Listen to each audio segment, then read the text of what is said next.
बेटी ने व्रत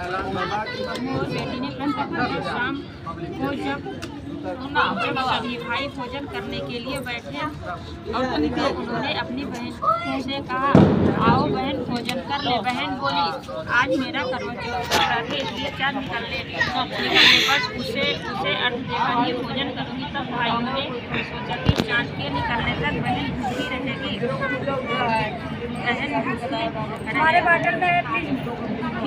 अतः एक भाई पेड़ पर चढ़ गया और वहाँ उसने एक दिया जलाया और दूसरे हाथ से चलने की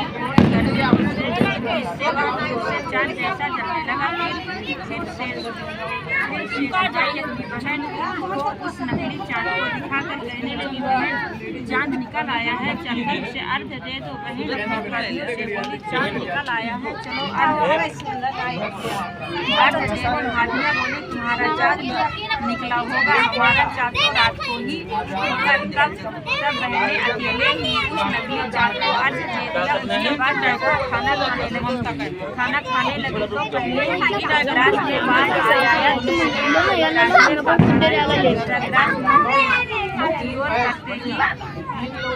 करते ही ससुराल से संदेशा आया कि उसका पति बहुत बीमार है, जल्दी भेजो। अपनी लड़की को विदा करते समय माँ ने कहा, रास्ते में तुम्हें जो भी मिले उसके पाँव लगना और जो कोई भी सुहागन रहने का आशीर्वाद दे उसके पल्ले में गांठ लगाकर उसे कुछ रुपए देना। बहन जब से विदा होकर ससुराल को चली तो रास्ते में जो भी मिला वह उसकी पाँव लगी। सबने उसे यही आशीर्वाद दिया, तुम 7 भाइयों की बहन, तुम्हारे भाई सुखी रहे और तुम उनका सुख देखो। सुहाग का आशीर्वाद किसी ने नहीं दिया। जब वह ससुराल पहुंची तो दरवाजे पर उसकी छोटी ननद खड़ी थी। वह उसके भी पाँव लगी तो उसने कहा, सुहागन रहो, दूधो नहाओ, पूतो फलो। उसने यह सुनकर उसके पल्ले में गांठ बांधी और उसने सोने मैं आपका लेता हूँ, अच्छा नहीं है। तो सास ने कहा, तेरा पति धरती पर बड़ा है। तो वह अपने पति के पास जाकर उसकी सेवा करने के लिए बैठ गई। बाद में सास ने दासी के हाथ बची रोटी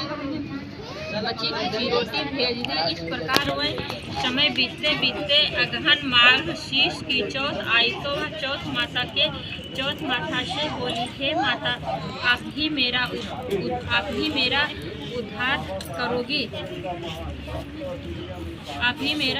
करोगी, आपको मेरा सुहाग देना पड़ेगा। तब उस चौथ माता ने बताया,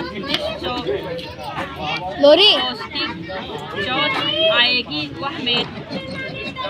वह मेरे से बड़ी है, उसे ही कहना। इतना कहकर चौथ माता चली गई। फिर अगले महीने पुष पौष की ऐसे पकड़, एक इधर और वह यही कहकर आगे आने वाले चौथ से कहना। इस प्रकार से माघ फागुन चैत्र वैशाख ऐसे पकड़ो ना, पीछे आता, आगे मत रखो।